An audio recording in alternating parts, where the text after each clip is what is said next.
I'm about to give you right now a few objectives that I want you to follow through. Now, if this is something of you to be requested to then give a response in exactly what truth is, then I hope that this channel serves you very well. What I'm about to talk about is you've been living in a bubble. You have been so called watching a movie trying to figure out the ultimate plot. Think of a conspiracy going on while you're watching the film, that it's all about trying to uncover the mystery of realization of what the truth is that is happening or what has happened in our history. And you're looking at the different characters in sequence and they're trying to figure out who is running the overall global society or the system of individual intuity. And in the end, all that you get is what is up to you to believe and whether you think it is real or not.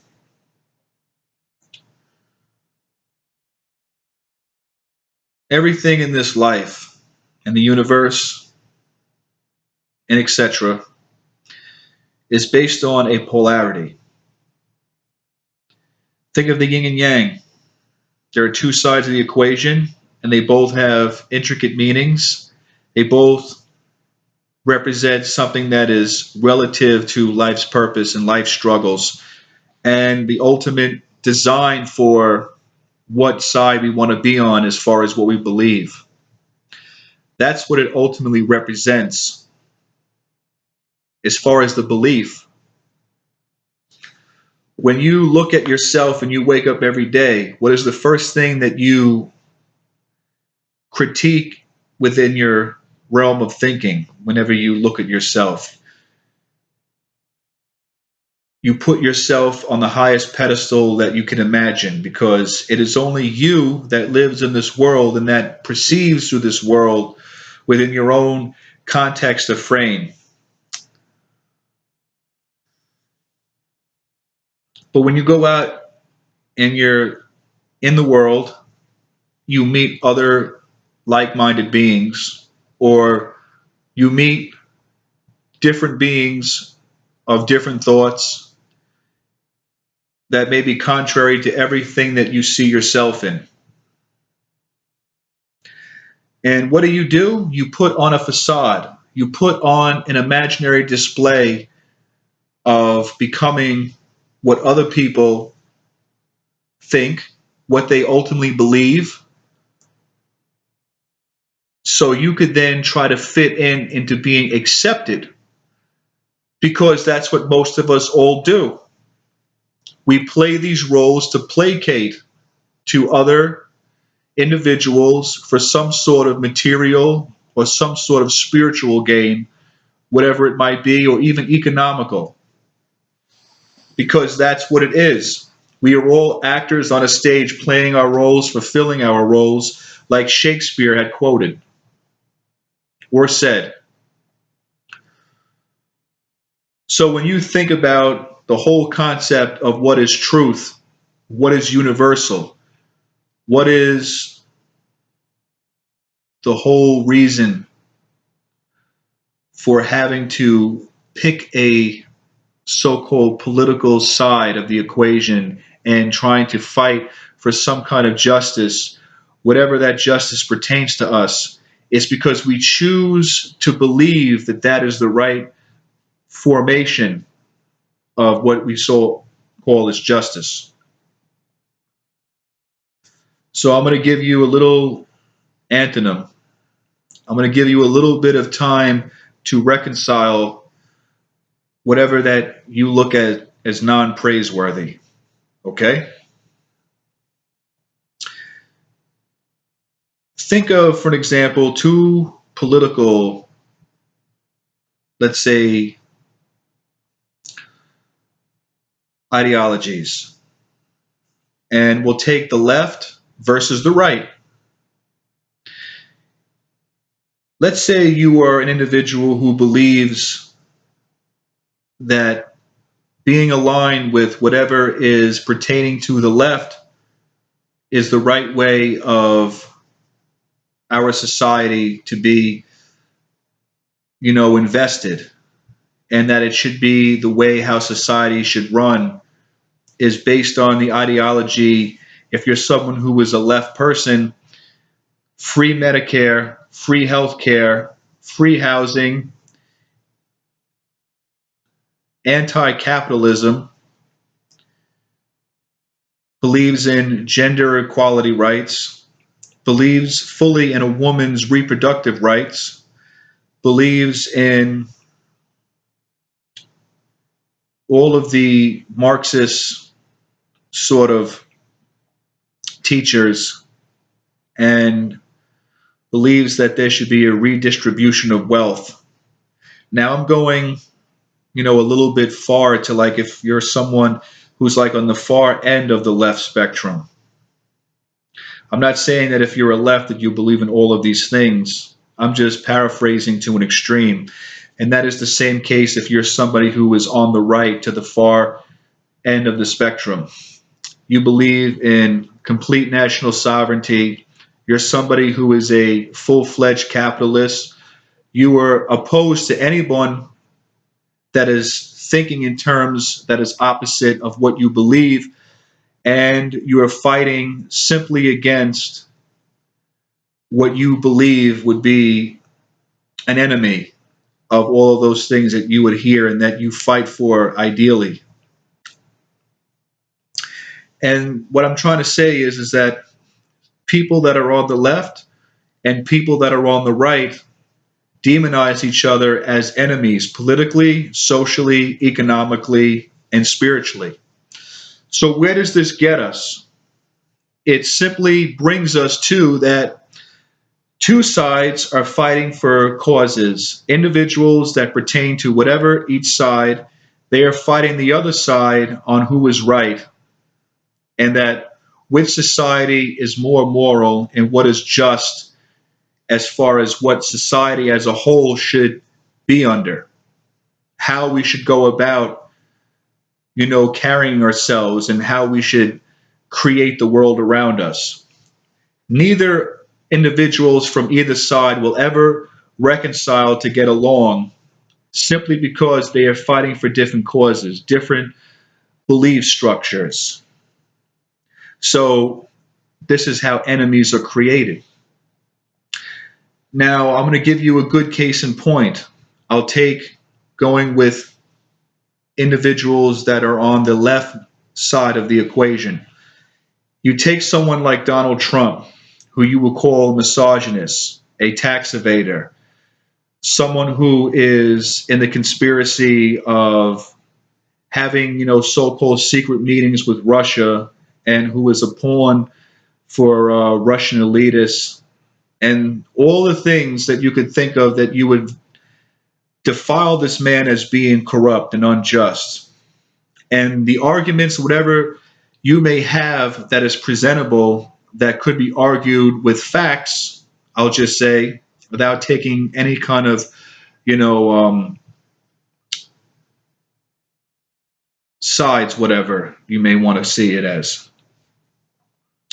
You could not have those arguments to be made if it wasn't for someone like Donald Trump or people that are just like him, because in order to fight for your survival and for your beliefs and for social justice, you need a figure like Trump in order to have the blame game, or to defile or to defame, in order to give your cause, for you to fight for it, to give you a purpose, to give you a validation into doing what you were doing. Because the same thing with individuals that are on the right will look at someone that is a leftist thinking individual as someone who is immoral, someone who is looking to destroy the fabrics that they believe of American tradition. They believe in the family. They believe in a woman should not have the right to choose reproductively. So they will target you as being a murderer, an someone who is for a socialist society in terms of free markets. So the argument is made that there is only justice in the eyes of the beholder. Like, think of the term beauty is in the eyes of the beholder. It's according to the individual that defines what he sees as beauty, so to speak.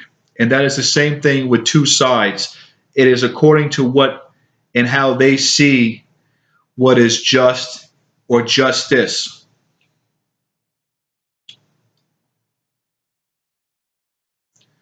So,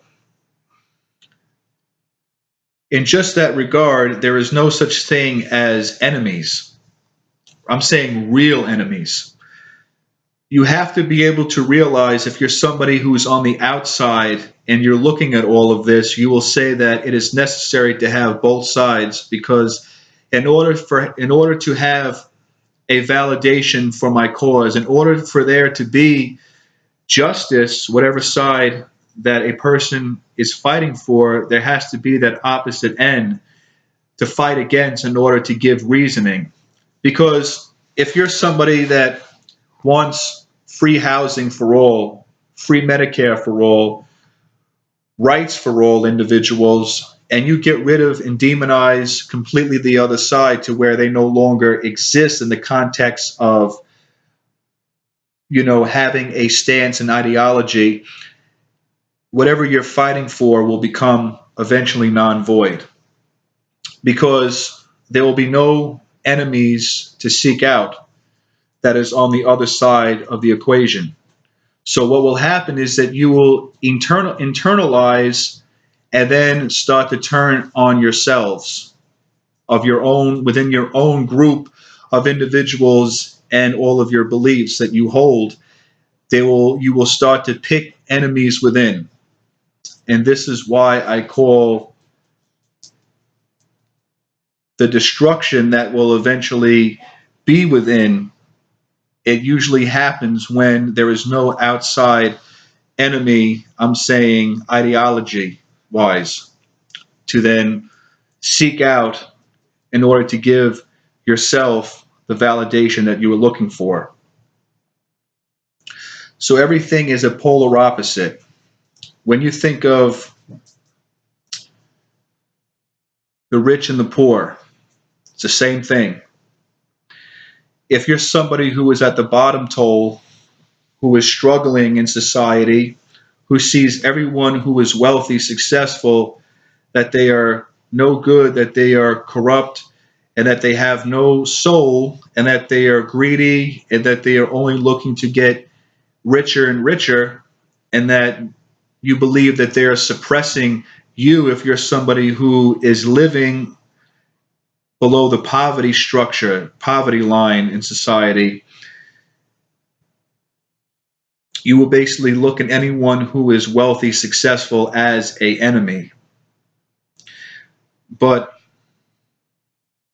now we take a look at, if you see someone who is successful, who is powerful, who is an entrepreneur to society, who has great influence, prestige, and is socially well-rounded, they look at someone who is beneath their class as an enemy, because they are not as equal, or that their life does not hold a candle to their personification. And it's the same thing. Justice is in the eyes of the beholder, but no matter what side you're on, no matter how hard the struggle is, no matter the true inequalities that do exist, and the blessings that certain individuals happen to have received in this life, the good and the bad, they all are needed for a specific purpose, a balance. And no matter what we argue, no matter what side any of us are on, at the end of the day, that is what gives us our values to our existence. That's what makes that's what makes pretty much everything in this world and the laws of nature all make sense. There just has to be that in order to give us an identity and give us a purpose. that is fulfilling or that we can seek to fulfill.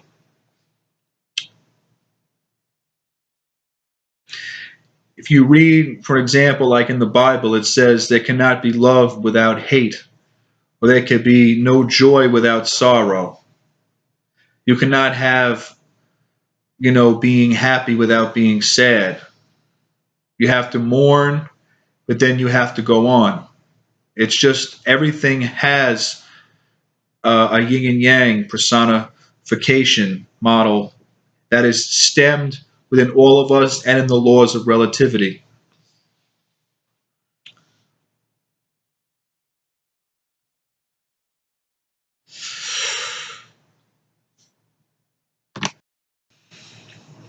Just like you have alpha males and beta males, you have strong masculinity of males and you have demasculine, feminized type of males. Either side is going to be pointing at the other to try to argue their justice and their right. But we all know that it is just a matter of the equation. And whatever side you're on, you're going to be angry and you're going to be hateful and enraged that the other exists and that you're going to be fighting for your cause. And to give you a sharp edged, analysis, we are all born in this world as separate entities from any ideology or any sort of conformity of any type of idealist thinking. We are separate individuals, and then as we grow up and as we are raised by our society and our so-called families, we become engineered in what we believe and how to think in terms of relativity. And usually the media has a lot to do what we watch in shaping us to what we become. And as we experience ourselves in the world, as we are of a certain age and as we are growing in this world, we see that life is suffering. We see that there is inequality on all levels. We see that there is a lot of answers that we try to render our brain into systemically adapting to all of the unanswered and unfulfilled questions about life. That as we progress in life, whatever side we see as far as the ills or that could be promising as far as gaining some kind of reward or looking to have an advance in this life that is going to idealistically benefit you or in terms of wealth, we choose the sides that we want to be on. That's how we create our identity. That's how we form our opinions. That's how we choose as far as ideology wise and that how it relates to us individually.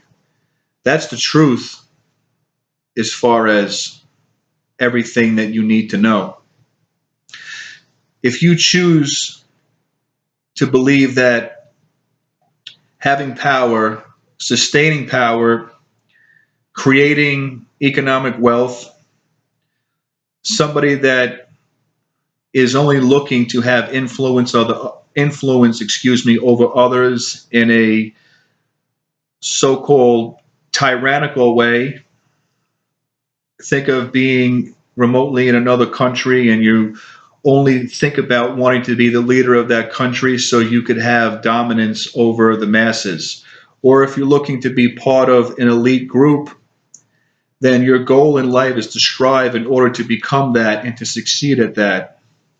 And then you become the enemy of the so-called masses that believe in fighting against inequality, fighting against a billionaire type of system of elites and whatnot. And then take an individual or take groups of individuals that are on the side of fighting against the oppressed, fighting in what they believe that those who are powerful and that are successful and that are elitists of any sort, they believe on fighting for what they call the common good of man and taking a stand against oppression. And then they believe in those terms of how to live and how to have a cause that they can fight for.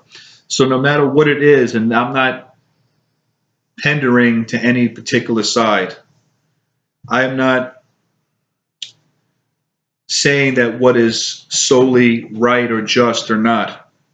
I'm only going by that no matter what we live in, no matter what we face or attribute, that there's a polarity that has to be as far as what makes society just.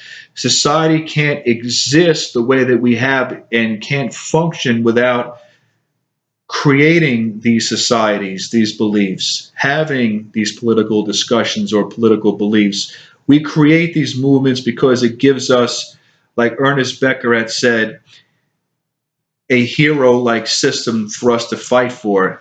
If you read his Pulitzer Prize book, The Denial of Death and Escape from Evil, you will learn about how this all entangles into what I'm saying.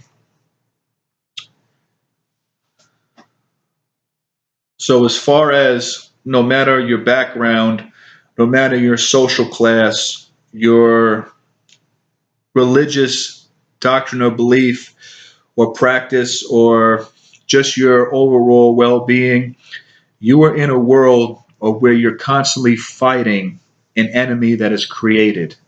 See, enemies are not just there that have always existed. They have been created by the individual's ideas and perceptions of how they see a world fit for themselves. And that is what we are truly fighting against.